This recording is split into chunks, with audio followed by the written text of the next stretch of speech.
శ్రీ విద్యాగణపతయ నమ, శ్రీమాత్రే నమ, శ్రీ మహా సరస్వత్యై నమ, శ్రీ సత్యదేవాయ నమ. మహాదేవం త్రణయనం భస్మోద్ధూలిత విగ్రహం చిన్ముద్రిత కరాంభోజం దత్తాత్రేయం నమామ్యహం. సత్యం నారాయణం దేవం వందేహం కామదం ప్రభుం లీలయా వితతం విశ్వం ఏన తస్మే నమో నమ. పరమపావనమైనటువంటి గోదావరి క్షేత్రంలో నిత్య కళ్యాణం పచ్చతోరణంగా విలసిల్లుతున్నటువంటి శ్రీ త్రిపాద్విభూతి శ్రీమద్ నారాయణ హరిహర స్వరూపమైనటువంటి శ్రీ సత్యదేవుని యొక్క క్షేత్రంలో నాన్నోదక సమందానన్న ద్వారస్యా పరమం వ్రతన్న గాయత్ర్యా పరం మంత్రం నమాతు పరదైవతం అని శాస్త్రాన్ని అనుసరించి చెప్పినటువంటి శాస్త్ర ప్రమాణాన్ని అనుసరించి కర్త కారయిత చైవ ప్రేరకశ్చ అనుమోదక సుకృతం దుష్కృతం చైవ చత్వార సమభాగిన అని చెప్పినట్లుగా అన్ని దానాల్లోకి గొప్పదైనటువంటిది అన్నదానము అనేటటువంటి మాట చెప్తారు. కానీ దానికి ప్రమాణం ఏమైనా ఉందా అంటే నకారత్రయము అనేటటువంటి వాటిలో మూడింటికి మాత్రమే చెప్పడం జరిగింది. అందులో మొట్టమొదటిది ద్వాదశి వ్రతం, దాన్నే ఏకాదశి వ్రతం అంటారు. ఆ ఏకాదశి వ్రతం అనేటటువంటిది విశేషమైనటువంటి విధంగా మనకి స్కాంద పురాణాంతర్గతంగా కూడా చెప్పడం జరిగింది. సత్యనారాయణ స్వామి వారి యొక్క వ్రతం ఏకాదశి ఎందు కానీ పౌర్ణమి తిథి ఎందు కానీ లేదా ఏదైనా శుభతిథి ఎందు కానీ ఈ వ్రతాన్ని ఆచరించినట్లయితే సర్వకాల సర్వావస్థల యందు సత్యదేవుని యొక్క అనుగ్రహం వలన ఈతి బాధలు తొలగుతాయి అనేటటువంటిది మనకి ప్రమాణంగా చెప్తున్నటువంటి మాట. ఈ ఏకాదశి వ్రతానికే ద్వాదశి వ్రతము అనేటటువంటిది పేరు.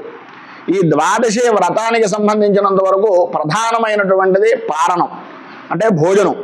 ఈ ద్వాదశి భోజనం అనేటటువంటి దాని వలన పూర్వకాలంలో అత్యుత్తమైనటువంటి ఏకాదశి వ్రతాన్ని చేసినటువంటి మహత్తరమైనటువంటి మహర్షులు మహారాజులు అనేకులు ఉండగా ఈ యొక్క ఏకాదశి వ్రతం గురించి మాత్రమే ప్రత్యేకంగా దూర్వాసుడి నుంచి వచ్చినటువంటి శాపాన్ని తాను స్వీకరించి దశావతారాలని అవతరించినటువంటి విష్ణు స్వరూపమైనటువంటి క్షేత్రం మన అన్నవరం క్షేత్రం.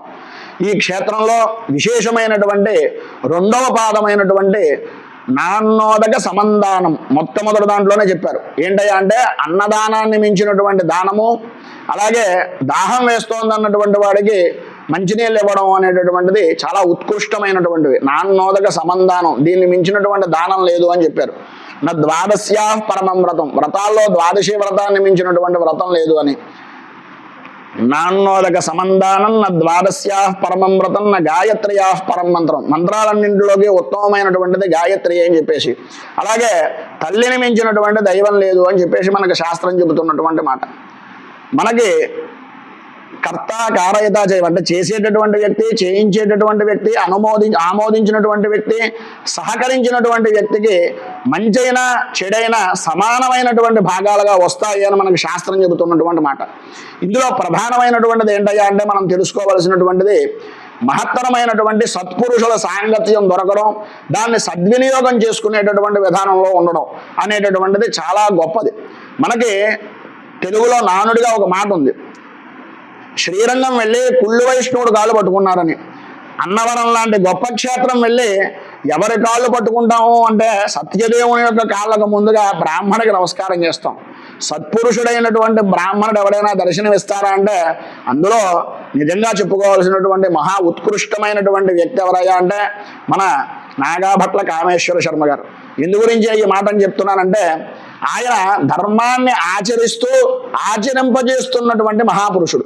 ఎందు గురించి అంటే నాబోటి 300 విద్యార్థులకు స్మార్త విద్య నిమిత్తంగా ఉత్కృష్టమైనటువంటి స్మార్త పాఠశాలను నిర్మాణం చేసి శ్రీ సత్యదేవ వేదశాస్త్ర స్మార్త ఆగమ పాఠశాల అనేటటువంటి దాంట్లో నేను కూడా దీంట్లో పరీక్షనిచ్చి ఉత్తీర్ణుడయ్యేటటువంటి అవకాశాన్ని నాకు కల్పించినటువంటి మహానుభావుడు.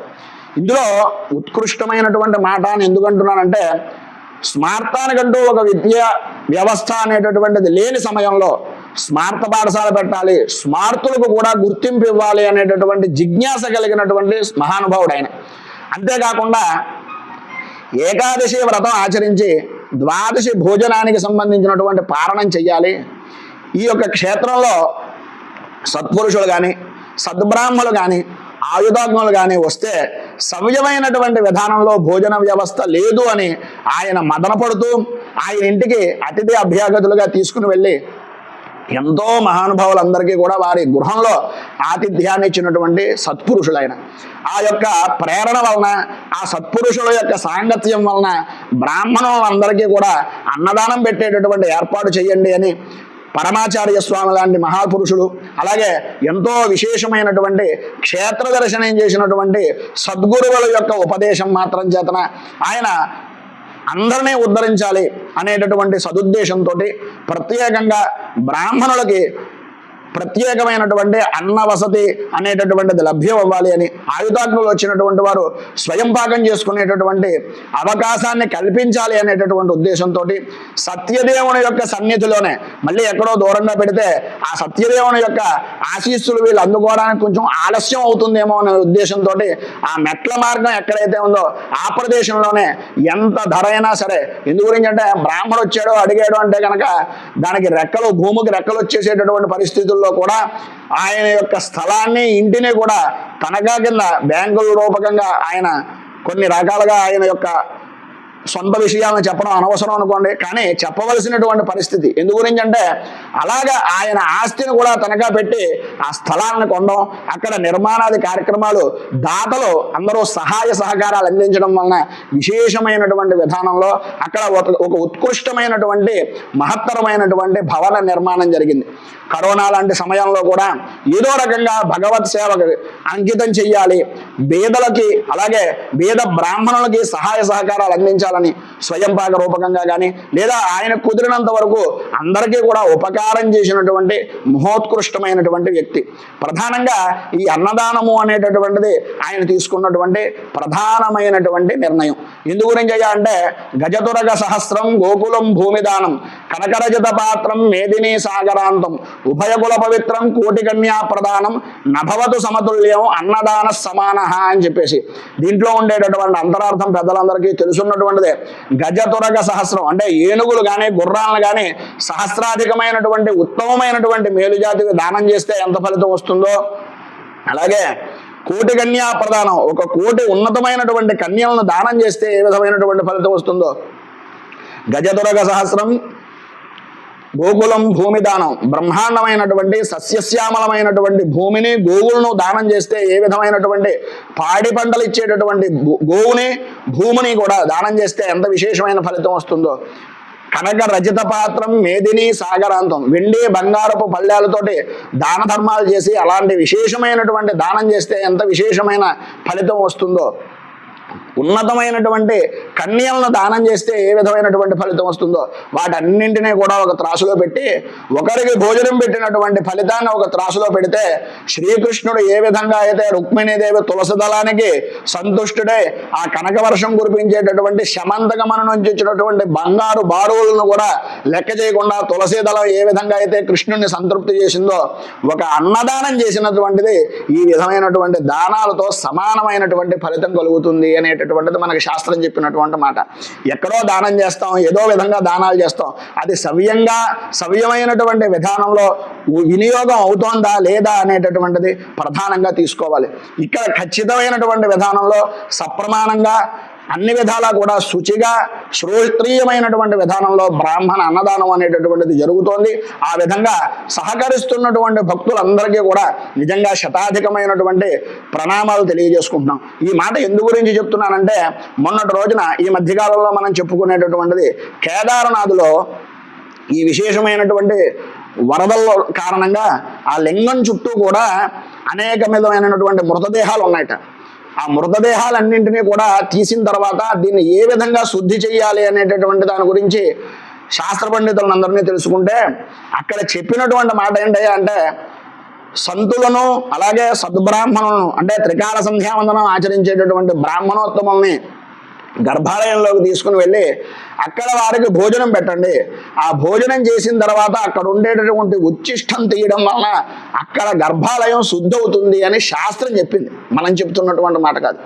అలాంటి నేల, అంత ఉత్కృష్టమైనటువంటి నేల ఎక్కడో కేదారనాథి అంటే కేదార కుంభకోణాది సంస్థానం అని చెప్పేసి చెప్తారు. అంటే కేదారం అనేటటువంటిది స్వర్గానికి మార్గాన్ని ప్రారంభంలో చెప్పేటటువంటిది. స్వర్గధామాన్నే శుద్ధి చేసేటటువంటి శక్తి బ్రాహ్మణ భోజనం చేసినటువంటి ఉచ్చిష్టానికి ఉంది అంటే ఎంత గొప్ప విశేషమైనటువంటి ఫలితం ఈ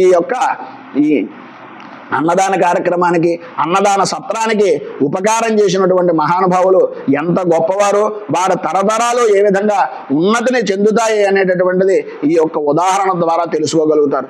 ప్రధానంగా ఈ యొక్క అన్నదానం నిమిత్తంగా దాన ధర్మాలు చేసేటటువంటి ప్రతి వారికి కూడా సంవత్సరంలో ప్రారంభమయ్యేటటువంటిది ప్రభవనామ సంవత్సరం. 1987 సంవత్సరం ప్రభవనామ సంవత్సరంలోనే ఈ యొక్క అన్నదానము అనేటటువంటిది ప్రారంభం చేయడం జరిగింది. సంవత్సర ప్రారంభం, అన్నదాన ప్రారంభం అన్నవరంలో జరగడం అనేటటువంటిది ఒక ఉత్కృష్టమైనటువంటి గొప్ప సంకల్పం. సద్బ్రాహ్మణోత్తములు ప్రధానంగా ప్రధాన ఆలయ అర్చకత్వాన్ని చేసినటువంటి మహానుభావులైనటువంటి శ్రీ నాగాభట్ల కామేశ్వర శర్మ గారి యొక్క ఆధ్వర్యంలో ఈ యొక్క అధ్యక్షతన జరుగుతున్నటువంటి అన్నదానానికి ఎవరైతే పరిపూర్తిగా వారి యొక్క శక్త్యానుసారంగా ఈ యొక్క అన్నదానానికి సహకరిస్తారో వారికి ప్రభుత్వం వారు కూడా, అంటే భగవంతుడే మాత్రమే కాదు ప్రభుత్వం కూడా సహకరించాలి అనేటటువంటి ఉద్దేశంతో భగవత్ సంకల్పమేమో దీనికి ప్రత్యేకంగా 80G రూపకంగా మీ యొక్క ట్యాక్స్ బెనిఫిట్ల నిమిత్తంగా కూడా దీనికి ఉపయోగించేటట్లుగా ఇది సత్కార్యము అని భగవంతుడు కూడా ఆనందించి దాన్ని ఈ రూపకంగా మీకు ఉపకరించేటటువంటి విధంగా ఈ 80Gని కూడా ఏర్పాటు చేయడం, తద్వారా మీ యొక్క సహాయ సహకారాల ద్వారా మళ్ళీ పునః మా అభిప్రాయం ఏంటయ్యా అంటే కొన్ని అనివార్య కారణాల వలన, ఆర్థికపరమైనటువంటి స్థితిగతుల వలన మళ్ళీ పాఠశాలను కూడా సంబంధించినటువంటిది కొద్దిగా అవాంతరం జరిగింది. మళ్ళీ పునః అందరి యొక్క సహాయ సహకారాలతోటి మళ్ళీ పునః అన్నదాన వైభవం ప్రధానంగా ఆ వచ్చేటటువంటి వడ్డీ నిమిత్తంగా కట్టేటటువంటిది కొంతమంది చేస్తూ ఉంటారు. కానీ వడ్డీ నిమిత్తంగా వచ్చేటటువంటి పరిస్థితి నిజంగా చెప్పుకోవాల్సి వస్తే కూర్చుని తింటే కొండలైనా కరిగిపోతాయి అన్నట్లుగా వడ్డీ వచ్చేటటువంటి పరిస్థితి లేదు. ప్రధానంగా ఉన్నటువంటి ధనాన్నే వినియోగం చేసి భోజనాన్ని ఏర్పాటు చేసేటటువంటి పరిస్థితుల్లోనే ప్రధానమైనటువంటి పరిస్థితుల్లో ఉంది. అలాంటి సంస్థని మీరందరూ కూడా ఏదో రకంగా ఇంటింటికో పుష్పం ఈశ్వరుడు ఒక మాల అన్నట్లుగా మీరు ప్రధానంగా మీ అందరి యొక్క సహాయ సహకారాలు ప్రతి వారికి కూడా కలగాలి అని ప్రధానంగా మన వాళ్ళందరూ చెప్తూ ఉంటారు. బ్రాహ్మణ భోజనానికి సహకరించండి, బ్రాహ్మణుడికి భోజనం పెట్టండి వ్రతం పూర్తయిన తర్వాత అని. మనం నిజంగా పెట్టగలుగుతామా, పెట్టలేమా? క్షోత్రియమైనటువంటి బ్రాహ్మణులు తినగలుగుతారా, తినలేరా? ఒక్కసారి మీరు కూడా ఆలోచించుకోండి.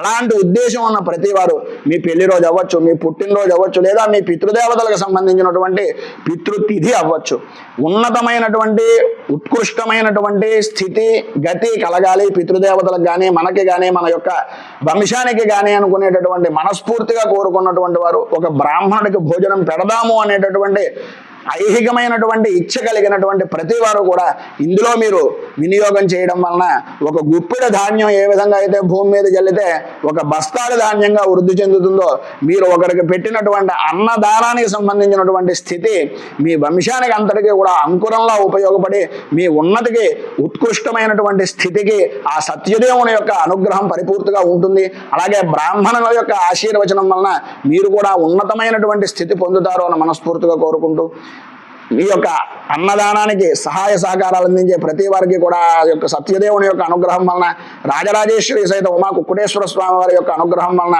పరిపూర్తి ఆయురారోగ్య భోగ భాగ్య అష్టైశ్వర్యాలు అనుభవించాలని, మీరు మీ వంశము కూడా ఆచంద్రధారార్కం ఉన్నతమైనటువంటి స్థితిలో ఉండాలని మనస్ఫూర్తిగా కోరుకుంటూ శతమానం భవతి శతాయుః పురుష శతేంద్రియ ఆయుష్యేవేంద్రియే ప్రతిష్టతి.